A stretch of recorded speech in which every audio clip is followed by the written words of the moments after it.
March 13th, 1945.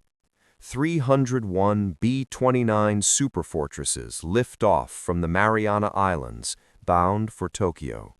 One of them will never reach the target. The city of Chicago climbs through the darkness, engines thundering against the Pacific wind. Inside the pressurized cabin, 10 men settle into their positions.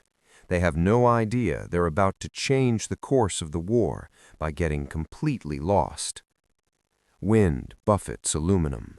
4 Wright Cyclone engines drone in steady rhythm.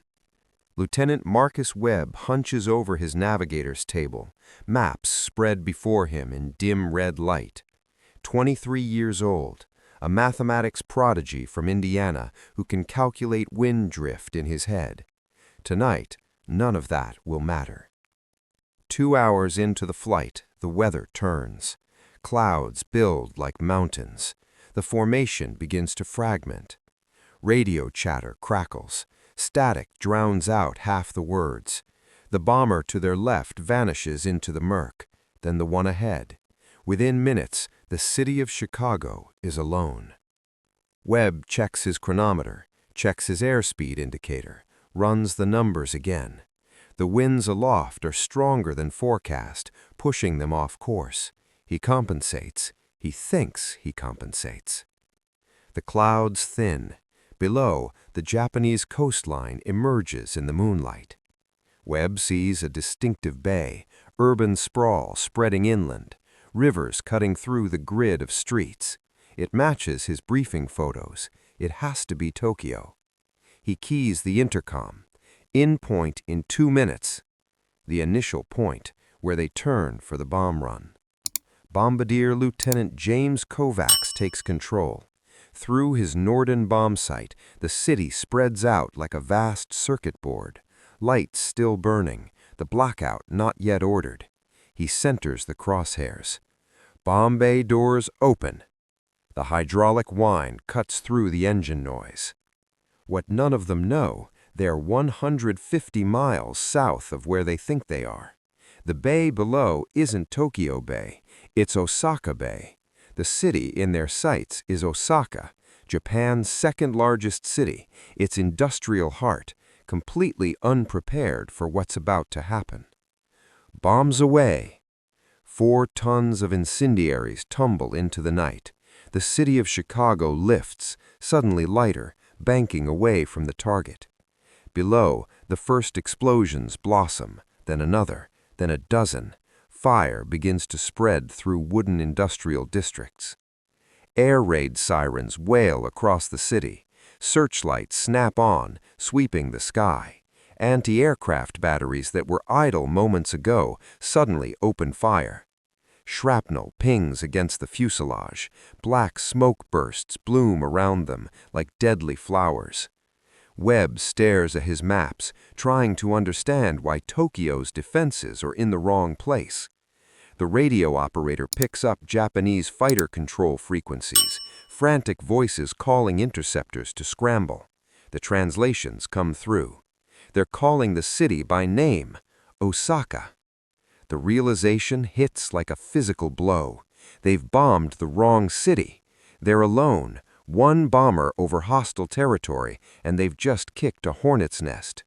Fighters, 7 o'clock, high. The engines roar to maximum power. Captain William Morrison throws the massive bomber into evasive maneuvers that should be impossible for an aircraft this size. 60 tons of aluminum and steel weaving through searchlight beams. The guns begin firing, the sharp bark of 50 caliber machine guns. Spent shells clatter against metal floors. A Japanese fighter flashes past, so close they can see the pilot's face in the moonlight. Tracer rounds stitch the air where they were seconds ago. Morrison dives. The altimeter spins backward. 10,000 feet, 9,000, 8,000. The aircraft shudders, rivets groaning under the stress. More fighters converge. The entire Osaka air defense network mobilizes to stop this lone intruder. Interceptors launch from airfields across the Kansai region. They fight their way south, over Osaka Bay toward the open Pacific. Behind them, the city burns. Ahead, only darkness and ocean. The fighters break off at the coast. Fuel limits. They've chased the American bomber to the edge of their range. Inside the city of Chicago, the crew breathes again. They check for damage. 314 holes in the fuselage, hydraulic fluid leaking, but all 4 engines still running. All 10 men alive. Webb stares at his maps, recalculating, understanding the magnitude of their error. And something else. 90 minutes later, the main force arrives over Tokyo. 300 B-29s in a stream 20 miles long. They expect heavy fighter opposition. The skies are nearly empty.